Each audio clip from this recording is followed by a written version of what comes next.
Cricket की दुनिया में ट्रिपल सेंचुरी बनाकर शकीबुल गनी ने तारीख रकम कर दी। शकीबुल गनी का ये कारनामा अंजाम देने वाले दुनिया के पहले क्रिकेटर बन गए हैं और ये एक वर्ल्ड रिकॉर्ड बन गया है।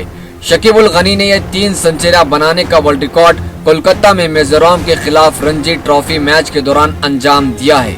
शकीबुल गनी ने 56 चौकों और 2 छक्कों की मदद से 405 गेंदों में 341 रनों के साथ ट्रिपल सेंचुरी मुकम्मल की। इसके बाद वो आउट हो गए। शकीबुल गनी की उम्र 23 साल की है और वो बिहार के मोतिहारी से ताल्लुक रखते हैं।